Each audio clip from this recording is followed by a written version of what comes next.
दूर से नहीं, पास लो। BA semester 6 education paper 2।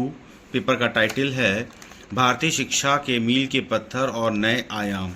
इसका पार्ट 5 बना रहे हैं। इस पार्ट 5 में MCQ 95 से 115 तक MCQ हमने सेलेक्ट किए हैं। पहला क्वेश्चन है, 95वां क्वेश्चन है, जनतंत्र जनता का जनता के द्वारा जनता के लिए शासन है। ये कथन निम्नलिखित में से किसका है?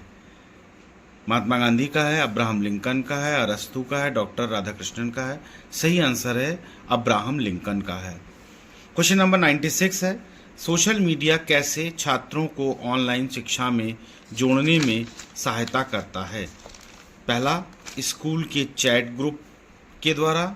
दूसरा, वीडियो लेक्चर्स के द्वारा। तीसरा, उपरोक्त ए एवं बी। चौथा, डी इनमें से कोई नहीं। तो इसका सही आंसर है ऑप्शन सी। क्वेश्चन नंबर 97 है, जनतंत्र वह सरकार है जिसमें सब भाग लेते हैं। उक्त कथन निम्नलिखित में से किसका है? ये कथन सीले का है। Option D is the correct option. Question number 98, महिला सशक्तिकरण के प्रति शिक्षा में सुधार के लिए किसकी आवश्यकता होती है?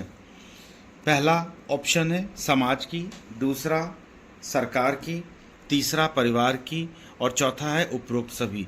तो इसमें सही विकल्प जो है वो उपरोक्त सभी की आवश्यकता होती है।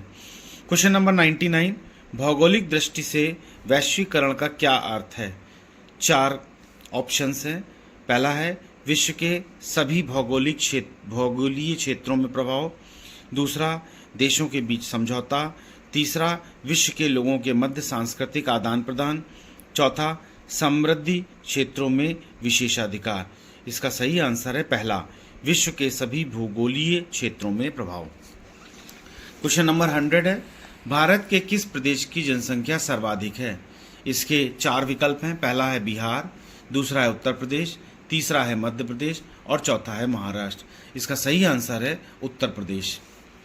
क्वेश्चन नंबर 101, सघन आबादी निम्नलिखित में से कहाँ मिलती है? 4 विकल्प हैं। मैदानी क्षेत्रों में मिलती है, पहाड़ी क्षेत्रों में मिलती है, पठारी क्षेत्रों में मिलती है या इनमें से कोई नहीं। इसका सही आंसर है मैदानी क्षेत्रों में मिलती है। क्वेश्चन नंबर 102 है, 2011 की जनगणना के अनुसार भारत की नगरीय जनसंख्या का प्रतिशत कितना है? इसका सही आंसर है भारत की नगरीय जनसंख्या का प्रतिशत 31.2% है। जनगणना विषय निम्न में से किसका है? राज्य सरकार का है, केंद्र सरकार का है, राज्य एवं केंद्र सरकार दोनों का है, इनमें से कोई नहीं। इसका सही विकल्प है केंद्र सरकार का है। 104 क्वेश्चन, वर्ष 2011 की जनगणना स्वतंत्र भारत की कौन सी जनगणना है? ये स्वतंत्र भारत की 7वीं जनगणना है। 2051 में एक हुई, फिर 61 में हुई, फिर 71 में हुई, फिर 81 में हुई, फिर 91 में हुई, फिर 2001 में हुई, फिर 2011 में हुई और अब 8वीं जनगणना हो रही है 2026 में। क्वेश्चन नंबर 105, भारत में किस दशक में जनसंख्या ह्रास की स्थिति आई थी? मतलब कब, किस दशक में भारत की जनसंख्या घटी थी?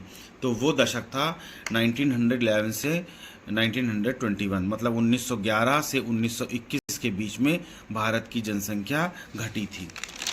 क्वेश्चन नंबर 106 है, वर्ष 1951 में भारत की जनसंख्या कितनी थी?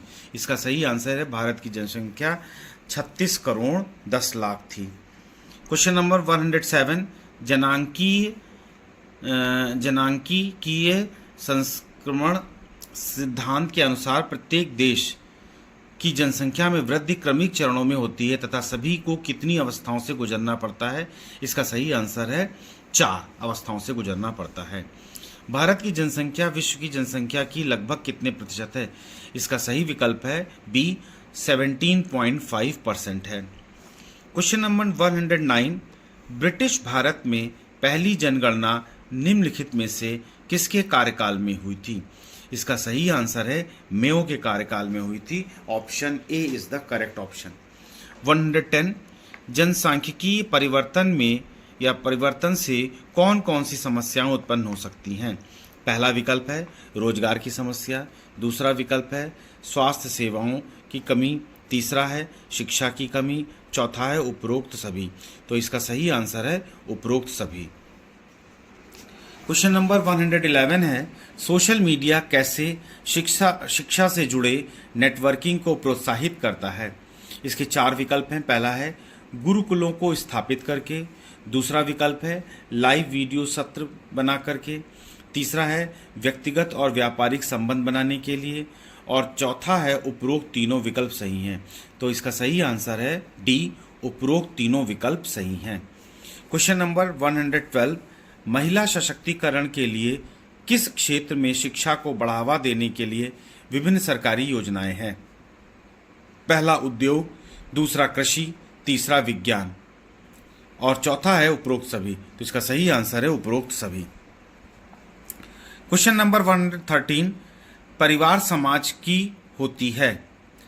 इसके 4 ऑप्शंस हैं। सबसे छोटी इकाई होती है, सबसे बड़ी इकाई होती है, सबसे शक्तिशाली इकाई होती है, उपरोक्त में से कोई नहीं। तो परिवार समाज की सबसे छोटी इकाई होती है। Option A is the correct option. 114 मूल्यों के विकास हेतु निम्न में से कौन सा ग्रंथ है? पहला विकल्प है गीता, दूसरा रामचरितमानस, तीसरा पंचतंत्र, और चौथा है उपरोक्त तीनों। तो मूल्यों के विकास हेतु ये तीनों ही ग्रंथ उचित हैं, इसलिए उपरोक्त तीनों सही हैं। Option D is the correct option. Question number 115 है प्रजातांत्रिक मूल्यों का विकास निम्नलिखित में से किसमें किया जाता है? इसका पहला विकल्प है सामाजिक विषयों के शिक्षण से, दूसरा विकल्प है कृषि शिक्षण से, तीसरा विकल्प है विज्ञान शिक्षण से, और चौथा विकल्प है भाषा साहित्य शिक्षण से। तो इसका सही आंसर है ए, प्रजातांत्रिक मूल्यों का विकास सामाजिक विषयों के शिक्षण से किया जाता है। इस प्रकार 5 पार्ट अभी तक मैंने बनाए हैं पेपर 2 से संबंधित, और इस 5 पार्ट में हमने 115 MCQ कवर किए हैं, जो कि बहुत इंपॉर्टेंट है आगामी परीक्षाओं के लिए। इसको पढ़िए ध्यान से। Please subscribe the channel and press the bell icon.